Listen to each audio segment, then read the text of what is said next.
Welcome to our YouTube channel DS studio. গল্পের জগতে আপনাদেরকে স্বাগত। নমস্কার বন্ধুরা, আমার চ্যানেলে আপনাদের সবাইকে স্বাগত। আমি আবারও চলে এসেছি আপনাদেরকে গল্পের জগতে নিয়ে যাব বলে।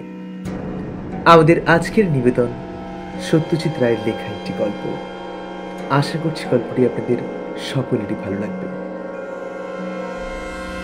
গল্পটি ভালো লাগলে অবশ্যই একটি লাইক দেবেন এবং চ্যানেলে নতুন হয়ে থাকলে চ্যানেলটিকে সাবস্ক্রাইব করে আমাদের পাশে থাকবেন।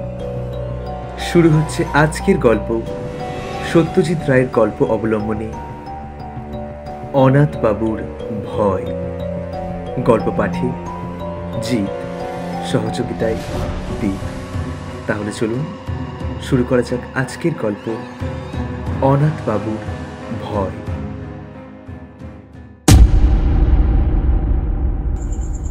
অনাথবাবুর সঙ্গে আমার আলাপ ট্রেনের কামরায়। আমি যাচ্ছিলাম রঘুনাথপুর হাওয়া বদলের জন্যে। কলকাতায় খবরের কাগজের অফিসে চাকরি করি। গত কমাস ধরে কাজের চাপে দম বন্ধ হওয়ার উপক্রম হয়েছিল। তাছাড়া আমার লেখার শখ, দু একটা গল্পের প্লটও মাথায় ঘুরঘুর করছিল। কিন্তু এত কাজের মধ্যে লেখার আর সুযোগ কোথায়? তাই আর 7-5 না ভেবে 10 দিনের পাওনা ছুটি আর দিস্তাখানে কাগজ নিয়ে বেরিয়ে পড়লাম। এত জায়গা থাকতে রঘুনাথপুর কেন, তারও অবশ্যই একটা কারণ আছে। ওখানে বিনা খরচায় থাকার একটা ব্যবস্থা জুটে গেছে। আমার কলেজের সহপাঠী ধীরেন বিশ্বাসের পৈতৃক বাড়ি রয়েছে রঘুনাথপুরে। কফি হাউসে বসে ছুটিতে কোথায় যাওয়া যায় এই আলোচনা প্রসঙ্গে ধীরেন খুব খুশি হয়ে ওর বাড়ির অফার করে বলল, আমিও যেতুম, কিন্তু আমার এদিকের ঝামেলা সব তো তুই বুঝতে পারছিস। তবে তোর ওখানে কোনো অসুবিধা হবে না। আমাদের 50 বছরের পুরনো চাকর ভরদ্বাজ রয়েছে ও বাড়িতে, ওই তোর দেখাশোনা করবে, তুই চলে যা। গাড়িতে যাত্রী ছিল অনেক। আমার বেঞ্চিতে আমার পাশে বসেছিলেন অনাথ বন্ধু মিত্র। বেটেখাটো চেহারার মানুষটির বয়স আন্দাজ বছর 50 হবে। মাঝখানে টেরিকাটা কাঁচা পাকা চুল, চাহনির তীক্ষ্ণতাও রয়েছে, আর ঠোঁটের কোণে এমন একটা ভাব যেন মনের আনাচে কানাচে সদাই কোনো মজার চিন্তা ঘোরাফেরা করছে। পোশাক আশাকের ব্যাপারেও একটা বিশেষত্ব লক্ষ্য করলাম। ভদ্রলোককে হঠাৎ দেখলে মনে হবে তিনি যেন 50 বছরের পুরনো কোনো নাটকের চরিত্রে অভিনয় করার জন্য সেজে গুজে তৈরি হয়ে এসেছেন। ওরকম কোট, ওই ধরনের শার্টের কলার ও চশমা, আর বিশেষ করে ওই বুট জুতো, এসব আর আজকালকার কেউ পরে না। অনাথবাবুর সঙ্গে আলাপ করে জানলাম তিনি রঘুনাথপুরেই যাচ্ছেন। কারণ জিজ্ঞাসা করতে ভদ্রলোক এমন যেন অন্যমনস্ক হয়ে পড়লেন। কিংবা এও হতে পারে যে ট্রেনের শব্দের জন্য তিনি আমার প্রশ্ন শুনতে পাননি। ধীরেনের পৈতৃক বাড়িটি দেখে মনটা খুশি হয়ে উঠল। বেশ বাড়ি, সামনে এক ফালি জমি, তাতে সবজি ও ফুল গাছ দুই রয়েছে। কাছাকাছির মধ্যে অন্য কোনো বাড়িও নেই, কাজেই পড়শির উৎপাত থেকে রক্ষা পাওয়া গেল। আমি আমার থাকার জন্য ভরদ্বাজের আপত্তি সত্ত্বেও ছাদের চিলেকোঠাটি বেছে নিলাম। আলো, বাতাস আর নির্জনতা তিনটেই অপর্যাপ্ত পাওয়া যাবে ওখানে। ঘর দখল করে জিনিসপত্র গোছাবার সময় দেখি আমার দাড়ি কামানোর খুর আনতে ভুলে গিয়েছি। ভরদ্বাজ শুনে বলল, হ্যাঁ তাতে আর কি হয়েছে বাবু, এই তো কুণ্ডুবাবুর দোকান, 5 মিনিটের পথ, সেখানে গেলেই পাবেন খন বিলেট। বিকেল 4টে নাগাদ চাটা খেয়ে কুণ্ডুবাবুর দোকানের উদ্দেশ্যে বেরিয়ে পড়লাম। গিয়ে দেখি সেটি একটি ভালো আড্ডার জায়গা। দোকানের ভিতর দুটি বেঞ্চিতে বসে 5-7টি পৌর ভদ্রলোক রীতিমতো গল্প জমিয়েছেন। তাদের মধ্যে একজন বেশ উত্তেজিতভাবে বলছেন, আরে বাপু, এ তো আর শোনা কথা নয়, এ আমার নিজের চোখে দেখা।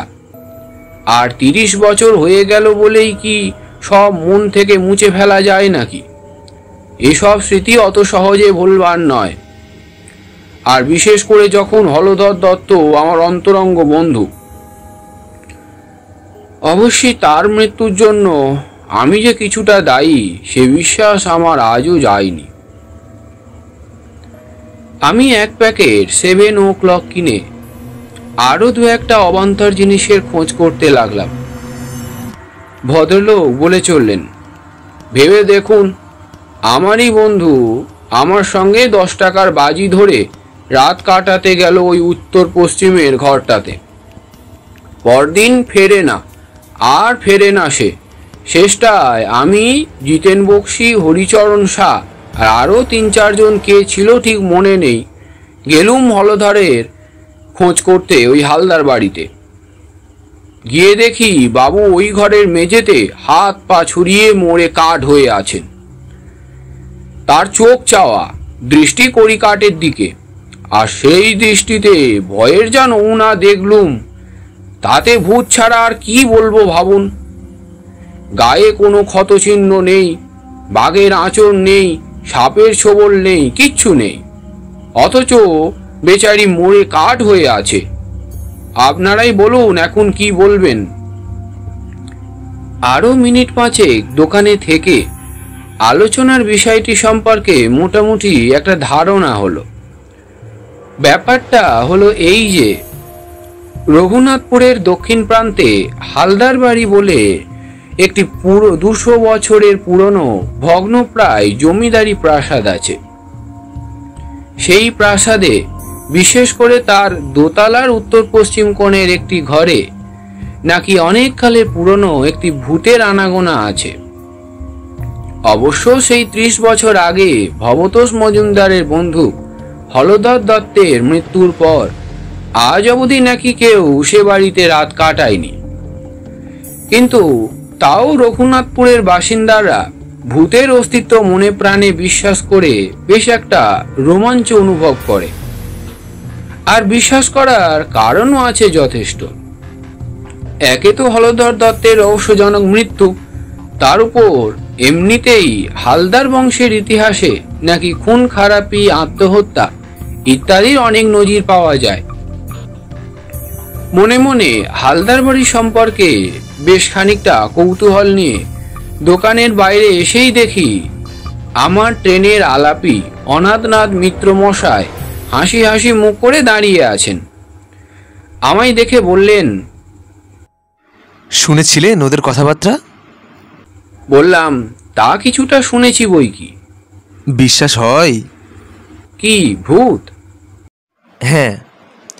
ব্যাপার কি জানেন, ভূতের বাড়ির কথা তো অনেকেই শুনলাম, কিন্তু সেসব বাড়িতে থেকে নিজের চোখে ভূত দেখেছে এমন লোক তো কই আজ আর অবধি একটিও মিট করলাম না। তাই ঠিক। অনাথবাবু একটি হেসে বললেন, একবার দেখে আসবেন নাকি? কি? বাড়িটা দেখে আসবো মানে?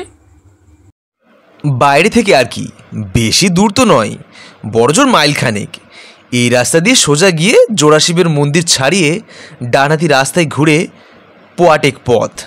ভদ্রলোককে বেশ ইন্টারেস্টিং লাগছিল। আর তাছাড়া এত তাড়াতাড়ি বাড়ি ফিরে গিয়ে করবোটা কি, তাই চললাম তার সঙ্গে। হালদারদের বাড়িটা দূর থেকে দেখা যায় না, কারণ বাড়ির চারপাশে বড় বড় গাছের জঙ্গল। তবে বাড়ির গেটের মাথাটি দেখা যেতে থাকে পৌঁছানো প্রায় 10 মিনিট আগে থেকে। বিরাট ফটক, মাথার উপর ভগ্ন প্রায় নহবতখানা। ফটকের ভিতর দিয়ে বেশ খানিকটা রাস্তা গিয়ে তবে সদর দালান। 2-3টে মূর্তি আর ফোয়ারার ভগ্নাবশেষ দেখে বুঝলাম যে বাড়ির আর ফটকের মাঝখানের এই জায়গাটা আগে বাগান ছিল। বাড়িটি অদ্ভুত, কারুকার্যের কোনো বাহার নেই, আর তেমন কেমন একটা চৌকো চৌকো ভাব রয়েছে বাড়িটার মধ্যে। বিকেলের পড়ন্ত রোদ এসে পড়েছে তার শেওলাবৃত দেওয়ালে। মিনিট খানেক চেয়ে থাকার পর অনাথবাবু বললেন, আমি যতদূর জানি রোদ থাকতে ভূত বেরোয় না। তারপর আমার দিকে চেয়ে চোখ টিপে বললেন, একবার চট করে সেই ঘরটা দেখে এলে হতো না? সেই উত্তর পশ্চিমের ঘর, যে ঘরে? হ্যাঁ, যে ঘরে হলধর দত্তের মৃত্যু হয়েছিল। ভদ্রলোকের তো এসব ব্যাপারে দেখছি একটু বাড়াবাড়ি রকমের আগ্রহ। অনাথবাবু বোধহয় আমার মনের ভাবটা আঁচ করতে পেরেই বললেন, খুব আশ্চর্য লাগছে না? আসলে কি জানেন, আপনাকে বলতে দ্বিধা নেই, আবার রঘুনাথপুর আসার একমাত্র কারণ হলো ওই বাড়িটা। বটে? আগে হ্যাঁ, ওটা যে ভূতের বাড়ি, আমি কলকাতায় থাকতে সে খবরটা পেয়ে ওই ভূতটিকে দেখব বলে এখানে এসেছি। আপনি সেদিন ট্রেনে আমার আসার কারণটা জানতে চাইলেন। আমি উত্তর না দিয়ে অভদ্রতা করলাম বটে, কিন্তু মনে মনে স্থির করেছিলাম যে উপযুক্ত সময় এলে, অর্থাৎ আপনি কীরকম লোক সেটা আর একটু জেনে নিয়ে আসল কারণটা নিজে থেকেই বলবো। কিন্তু তাই বলে ভূতের পিছনে ধাওয়া করে একেবারে কলকাতা ছেড়ে? বলছি, ব্যস্ত হবেন না। আমার কাজটা সম্বন্ধে তো বলাই হয়নি এখনো আপনাকে। আসলে আমি ভূত সম্পর্কে একজন বিশেষজ্ঞ। আজ 25 বছর ধরে এ ব্যাপারে বিস্তর রিসার্চ করছি। শুধু ভূত কেন, ভূত, প্রেত, পিশাচ, ডাকিনী, যোগিনী, ভ্যাম্পায়ার, ওয়্যারউলফ, ভুডুইজম ইত্যাদি যা কিছু আছে তার সম্বন্ধে বইয়ে যা লেখা তার প্রায় সবই পড়ে ফেলেছি। 7টা ভাষা শিখতে হয়েছে আমাকে এই সব বই পড়ার জন্য। পরলোকত্ব নিয়ে লন্ডনের প্রফেসর নর্টনের সঙ্গে আজ প্রায় 3 বছর ধরে চিঠি লেখালেখি চলছে। আমার লেখা প্রবন্ধ বিলেতের প্রায় সব নামকরা কাগজে বেরিয়েছে। আপনার কাছে বড়াই করে কি লাভ? তবে এটুকু বলতে পারি যে এদেশে এ ব্যাপারে আমার চেয়ে বেশি জ্ঞানী লোক বোধহয় আর নেই।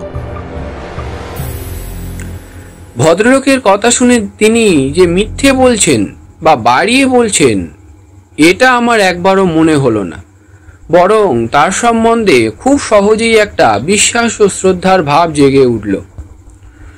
অনাথবাবু কিছুক্ষণ চুপ করে থেকে বললেন, ভারতবর্ষের অন্তত 300 ভূতের বাড়িতে আমি রাত কাটিয়েছি। বলেন কি? হ্যাঁ, আর সেসব কিরকম জায়গা জানেন? এই ধরুন জব্বলপুর, কার্শিয়াং, চেরাপুঞ্জি, কাঁথি, কাটোয়া, যোধপুর, আজিমগঞ্জ, হাজারিবাগ, সিউড়ি, বারাসাত, আর কত চাই। 56টা ডাক বাংলো আর কম করে 30টা নীলকুঠিতে আমি রাত্রি যাপন করেছি।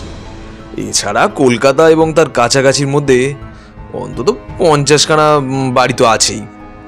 কিন্তু অনাথবাবু হঠাৎ থেমে গেলেন। তারপর ধীরে ধীরে মাথা নেড়ে বললেন, ভূত আমায় ফাঁকি দিয়েছে। হয়তো ভূতকে যারা চায় না, ভূত তাদের কাছেই আসে। আমি বারবার হতাশ হয়েছি। মাদ্রাজে ত্রিচিনপল্লিতে 150 বছরের পুরনো একটা সাহেবদের পরিত্যক্ত ক্লাব বাড়িতে একবার কাছাকাছি এসেছিল। কিরকম জানেন? অন্ধকার ঘর, এক ফোঁটা বাতাস নেই। যতবারই মোমবাতি ধরাবো বলে দেশলাই চালাচ্ছি, ততবারই কি যেন ফু দিয়ে নিভিয়ে দিচ্ছে। শেষটায় 13টা কাঠি নষ্ট করার পর বাতি জ্বলল এবং আলোর সঙ্গে ভূত বাবাজি সেই যে গেলেন আর এলেন না। একবার কলকাতায় ছামাপুকুরের এক হানাবাড়িতেও একটা ইন্টারেস্টিং অভিজ্ঞতা হয়েছিল। আমার মাথায় তো এত চুল দেখছেন, অথচ ওই বাড়ির একটা অন্ধকার ঘরে ভূতের অপেক্ষায় বসে থাকতে থাকতেও মধ্যরাত্রির হঠাৎই ব্রহ্মতালুর কাছটায় একটা মশার কামড় খেলাম। কি ব্যাপার? অন্ধকারের ভয়ে মাথায় হাত দিয়ে দেখি একটিও চুল নেই, একেবারে মসৃণ মাথাচড়া টাক।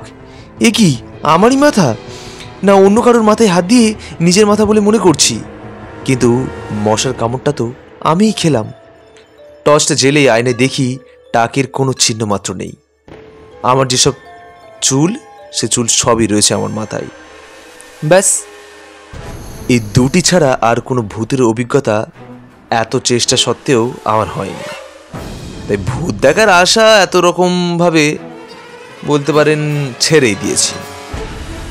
এমন সময় পুরনো বাঁধানো প্রবাসীতে রঘুনাথপুরের এই বাড়ি সম্বন্ধেটায় উল্লেখ পেলাম। তাই ঠিক করলাম শেষ চেষ্টা দিয়ে আসবো।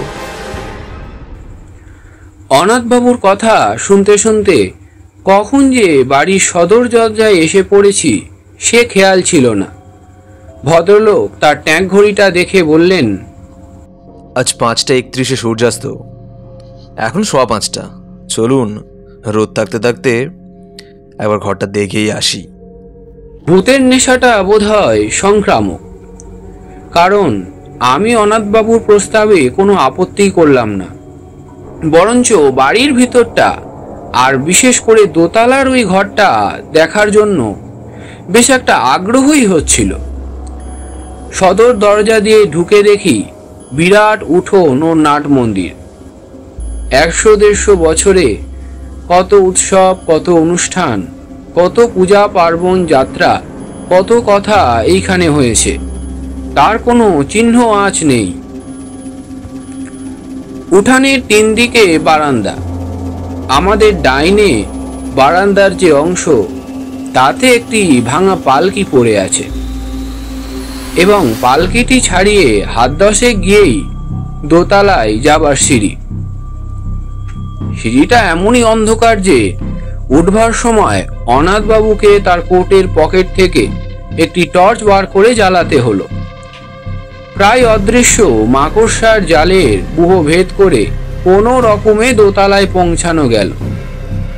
মনে মনে বললাম, এ বাড়িতে ভূত থাকা অস্বাভাবিক নয়।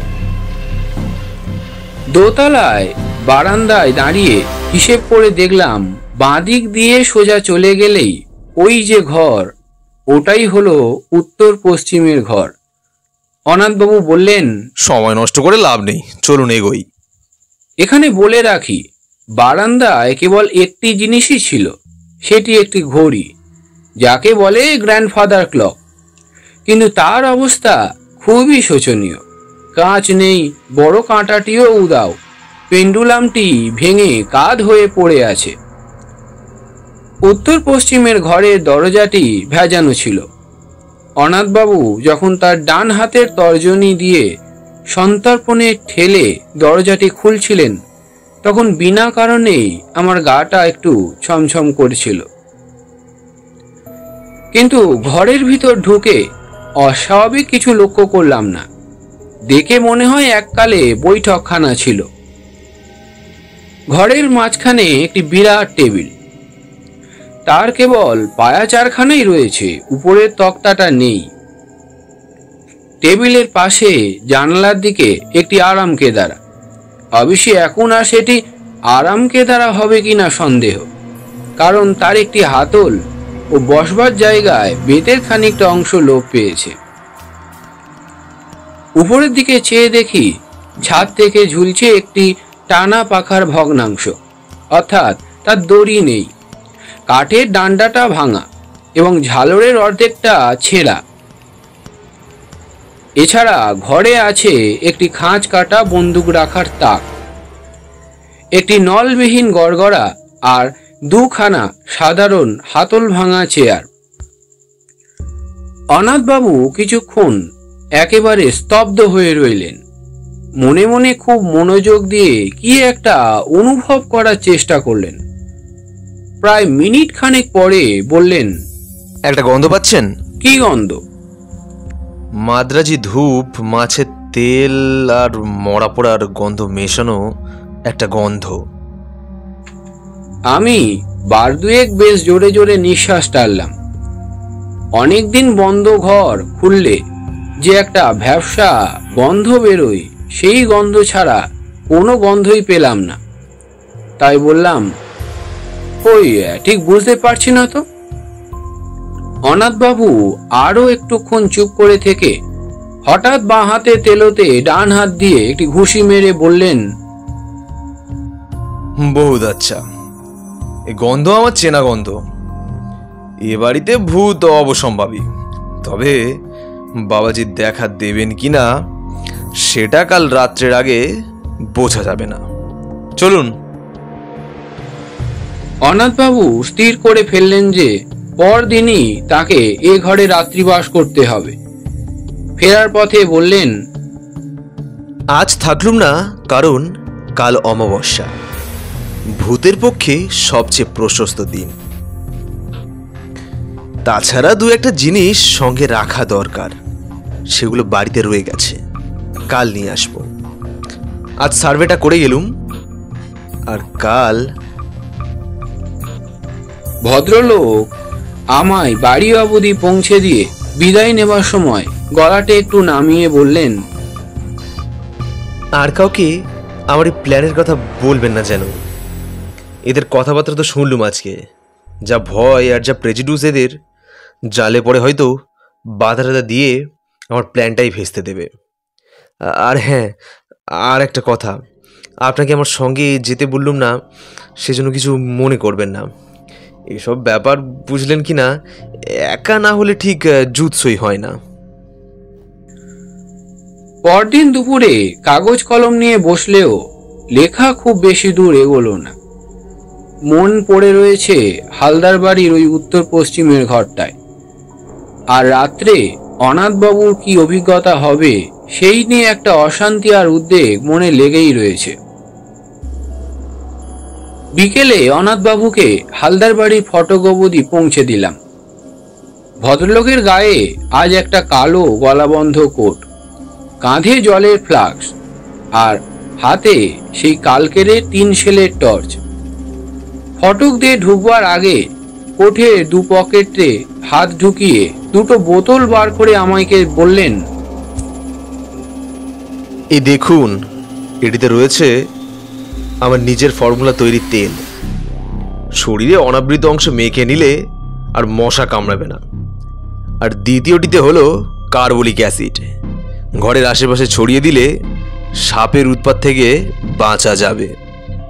এই বলে বোতল দুটি পকেটে পুরে টর্চটা মাথায় ঠেকিয়ে আমায় একটা সেলাম ঠুকে ভদ্রলোক বুট দুটো খটখটিয়ে হালদার বাড়ির দিকে চলে গেলেন। রাত্রে ভালো ঘুম হলো না। ভোর হতে না হতে ভরদ্বাজকে বললাম আমার থার্মোফ্লাক্সে দুজনের মতো চা ভরে দিতে। চা এলে ফ্লাক্সটি নিয়ে আবার হালদার বাড়ির উদ্দেশ্যে রওনা দিলাম। হালদার বাড়ির ফটকের কাছে পৌঁছে দেখি চারিদিকে কোনো সাড়া শব্দ নেই। অনাথবাবুর নাম ধরে ডাকবো না দোতলায় গিয়ে একেবারে দেখবো, এমন সময় হঠাৎ শুনতে পেলাম, ও মশাই, এই যে এদিকে। এবার দেখতে পেলাম অনাথবাবুকে প্রাসাদের পূব দিকের জঙ্গলের ভিতর থেকে বেরিয়ে আমার দিকেই হেঁটে আসছেন। তাকে দেখে মোটেই মনে হয় না যে রাত্রে তার কোনো ভয়াবহ বা অস্বাভাবিক অভিজ্ঞতা হয়েছে। আমার কাছে এসে হাসতে হাসতে হাতে একটি নিমের ডাল দেখিয়ে বললেন, আর বলবেন না মশাই, আধ ঘন্টা ধরে বনে বাজারে ঘুরছি এই ডিম ডালের খোঁজে। আমার আবার দাঁতনের অভ্যেস কিনা। ফস করে রাত্রির কথাটা জিজ্ঞাসা করতে কেমন বাঁধা বাঁধা ঠেকলো। বললাম, চা এনেছি, এখানেই খাবেন না বাড়ি যাবেন? চলুন না, ওই ফোয়ারার পাশটাই বসে খাওয়া যাক। গরম চায়ে চুমুক দিয়ে একটা তৃপ্তি সূচক আহ শব্দ করে আমার দিকে ফিরে মুচকি হেসে অনাথবাবু বললেন, খুব কৌতূহল হচ্ছে, তাই না? আমি আমতা আমতা করে বললাম, হ্যাঁ মানে তা একটু। বেশ, তবে বলছি শোনো। গোড়াতেই বলে রাখি, এক্সপিডিশন হাইলি সাকসেসফুল। আমার এখানে আসা সার্থক হয়েছে। অনাথবাবু এক মগ চা শেষ করে দ্বিতীয় মগ ঢেলে তার কথা শুরু করলেন। আপনি যখন আমায় পৌঁছে দিয়ে গেলেন তখন 5টা। আমি বাড়ির ভেতরে ঢোকার আগে এই আশেপাশটা একটু সার্ভে করে নিলাম। অনেক সময় ভূতের চেয়ে জ্যান্ত মানুষ বা জানোয়ার থেকে উপদ্রবের আশঙ্কা বেশি থাকে। যাই হোক, দেখলুম কাছাকাছির মধ্যে সন্দেহজনক কিছু নেই। বাড়িতে ঢুকে একতলার ঘরগুলোর মধ্যে যেগুলো খোলা হয়েছে সেগুলো একবার দেখে নিলুম। জিনিসপত্র তো আর একদিন ধরে বিশেষ পড়ে থাকার কথা নয়। একটা ঘরে কিছু আবর্জনা, আর একটাই কড়িকাঠি গুড়ি চারেক ঝুলন্ত বাদুর ছাড়া আর কিছুই চোখে পড়ল না। বাদুরগুলো আমায় দেখে নড়লও না, আমিও তাদের ডিস্টার্ব করলুম না। 6:30 নাগাদ দোতলার ওই আসল ঘরটিতে ঢুকিয়ে রাত কাটানোর আয়োজন শুরু করলুম। একটা ঝাড়ন এনেছিলুম, তাই দিয়ে প্রথমে আরাম কেদারাটিকে ঝেড়ে পুছে সাফ করলুম। কতদিনের ধুলো জমেছিল তা কে জানে। ঘরের মধ্যে একটা গুমোট ভাব ছিল, তাই জানালাটা খুলে দিলুম। ভূত বাবাজি যদি সশরীরে আসতে চান তাই বারান্দার দরজাটাও খোলা রাখলুম। তারপর টর্চ ও ফ্লাস্ক মেঝেতে রেখে ওই বেদ ছাড়া আরাম কেদারাতেই শুয়ে পড়লুম। অস্বস্তি হচ্ছিল বেশ, কিন্তু এর চেয়েও আরও অনেক বেয়ারা অবস্থায় বহুবার রাত কাটিয়েছি, তাই কিছু মাইন্ড করলুম না। আশ্বিন মাস, 5:30টায় সূর্য ডুবেছে। দেখতে দেখতে অন্ধকারটা বেশ জমাট বেঁধে উঠল, আর সেই সঙ্গে সঙ্গে গন্ধটাও ক্রমশ স্পষ্ট হয়ে উঠল। আমি এমনিতে খুব ঠান্ডা মেজাজের মানুষ, সহজে বড় একটা এক্সাইটেড হই না, কিন্তু কাল যেন ভেতরে ভেতরে বেশ একটা উত্তেজনা অনুভব করছিল। সময়টা ঠিক বলতে পারি না, তবে আন্দাজে মনে হয় 9টা কি 9:30। জানলা দিয়ে একটা জোনাকি ঘরে ঢুকেছিল। সেটা মিনিট খানেক ঘোরাঘুরি করে আবার জানালা দিয়েই বেরিয়ে গেল। তারপর যে কখন শেয়াল ঝিঁঝির ডাক থেমে গেছে আর কখন যে আমি ঘুমিয়ে পড়েছি সে খেয়াল নেই। ঘুমটা ভাঙলো একটা শব্দে, ঘড়ির শব্দ। ঢং ঢং ঢং। 12টা বাজল। মিঠে অথচ বেশ জোর আওয়াজ, জাত ঘড়ির আওয়াজ, আর সেটা আসছে বাইরের বারান্দা থেকে। কয়েক মুহূর্তের মধ্যেই ঘুমটা ছুটে গিয়ে সম্পূর্ণ সজাগ হয়ে আরও দুটো জিনিস লক্ষ্য করলুম। এক, আমি আরাম কেদারাই সত্যি খুব আরামে শুয়ে আছি। ছেঁড়াটা তো নেই, বরং উল্টে আমার পিঠের তলায় কি যেন একটা বালিশ গুঁজে দিয়ে গেছে। আর 2, আমার মাথার উপর একটি চমৎকার ঝালুর সমেত আস্ত নতুন টানা পাখা। তা থেকে একটি নতুন দড়ি দেয়ালের ফুটো দিয়ে বারান্দায় চলে গেছে, এবং কে জানি সে দড়িতে টান দিয়ে পাখাটি দুলিয়ে আমি চমৎকার বাতাস করছে। আমি অবাক হয়ে এইসব দেখছি আর উপভোগ করছি। এমন সময় খেয়াল হলো অমাবস্যার রাত্রিরে কি করে জানি ঘরটা চাঁদের আলোয় উদ্ভাসিত হয়ে উঠল। তারপর নাকে এলো একটা চমৎকার গন্ধ। পাশ ফিরে দেখি কে জানি একটি আলবোলা রেখে গেছে, আর তার থেকে ভোর ভোর করে বেরোচ্ছে একেবারে সেরা অম্বুরি তামাকের গন্ধ। অনাথবাবু একটু থামলেন, তারপর আমার দিকে ফিরে হেসে বললেন, বেশ মনোরম পরিবেশ নয় কি? আমি বললাম, শুনে তো ভালোই লাগছে। আপনার রাতটা তাহলে মোটামুটি আরামেই কেটেছে। আমার প্রশ্ন শুনে অনাথবাবু হঠাৎ গম্ভীর হয়ে গেলেন। খানিকক্ষণ অপেক্ষা করে আমি আর ধৈর্য রাখতে না পেরে বললাম, তাহলে কি সত্যিই আপনার কোনো ভয়ের অভিজ্ঞতা হয়নি? ভূত আপনি দেখতে পাননি? অনাথবাবু আবার আমার দিকে চাইলেন। এবার কিন্তু তার ঠোঁটের কোণে সেই হাসিটা আর নেই। ধরা গলায় ভদ্রলোক বললেন, পরশু যখন আপনি ঘরটায় গেলেন তখন কড়িকাঠের দিকটা ভালো করে লক্ষ্য করেছিলেন কি? আমি বললাম, তেমন ভালো করে দেখিনি বোধহয়। কেন বলুন তো? অনাথবাবু বললেন,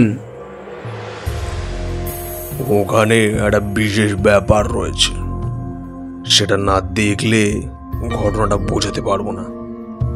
চলুন। অন্ধকার সিঁড়ি দিয়ে উঠতে উঠতে অনাথবাবু কেবল একটা কথাই বললেন, আমার আর ভূতের পেছনে ধাওয়া করতে হবে না সীতেশবাবু, কোনোদিনও না। সে শখ মিটে গেছে। বারান্দা দিয়ে যাবার পথে ঘড়িটার দিকে চেয়ে দেখলাম সেরকমই ভাঙা অবস্থা। ঘরের দরজার সামনে পৌঁছে অনাথবাবু বললেন, চলুন। দরজাটা ভেজানো ছিল। আমি হাত দিয়ে ঠেলে ঘরের মধ্যে ঢুকলাম। তারপর দু পা এগিয়ে মেঝের দিকে চোখ পড়তেই আমার সমস্ত শরীরে একটা বিস্ময় ও আতঙ্কের শিহরণ খেলে গেল। বুট জুতো পরা ও কে পড়ে আছে মেঝেতে, আর বারান্দার দিক থেকে কার অট্টহাসি হাল্লার বাড়ির আনাচে কানাচে প্রতিধ্বনিত হয়ে আমার রক্ত জল করে আমার জ্ঞান বুদ্ধি চিন্তা সব লোপ পাইয়ে দিচ্ছে। তাহলে কি আর কিছু মনে নেই আমার। যখন জ্ঞান হলো, দেখি ভরদ্বাজ আমার খাটের পায়ের দিকে দাঁড়িয়ে আছে, আর আমায় হাত পাখা দিয়ে বাতাস করছেন ভবতোষ মজুমদার। আমায় চোখ খুলতে দেখে ভবতোষবাবু বললেন, ভাগ্যিস সিধুচরণ আপনাকে দেখেছিল ও বাড়িতে ঢুকতে, নইলে যে কি দশা হতো আপনার জানি না। ওখানে গেছিলেন কোন আক্কেলে? আমি বললাম, অনাথবাবু যে রাত্রে। ভবতোষবাবু বাঁধা দিয়ে বললেন, আর অনাথবাবুর কথা বলছেন? কাল যে এতগুলো কথা বললুম সেসব বোধহয় কিছুই বিশ্বাস করেননি ভদ্রলোক। যাই হোক, ভগবানের কৃপায় আপনিও তার সঙ্গে রাত কাটাতে যাননি ও বাড়িতে। দেখলেন তো ওর অবস্থা। হলধরে যা হয়েছিল ওরও ঠিক তাই, মোড়ে একেবারে কাঠ, আর চোখ ঠিক সেইভাবে চাওয়া, সেই দৃষ্টি সেই কড়িকাঠের দিকে। আমি মনে মনে বললাম, না, মোড়ে কাঠ নয়। মোড়ে কি হয়েছে অনাথবাবু তা আমি জানি। কালো সকালে গেলে দেখতে পাবো তাকে। গায়ে কালো কোট, পায়ে বুট জুতো, হালদার বাড়ির পূব দিকের জঙ্গল থেকে নিমের দাঁতন হাতে হাসতে হাসতে বেরিয়ে আসছেন।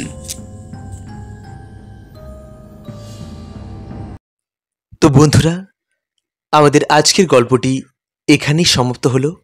গল্পটি কেমন লাগলো কমেন্ট করে জানাতে একেবারেই ভুলবেন না। ভালো লাগলে অবশ্যই একটি লাইক দেবেন এবং চ্যানেলে নতুন হয়ে থাকলে চ্যানেলটিকে সাবস্ক্রাইব করে আমাদের পাশে থাকবেন। তো আজ এই পর্যন্তই, দেখা হচ্ছে আবার পরে কোনো গল্পে। নমস্কার।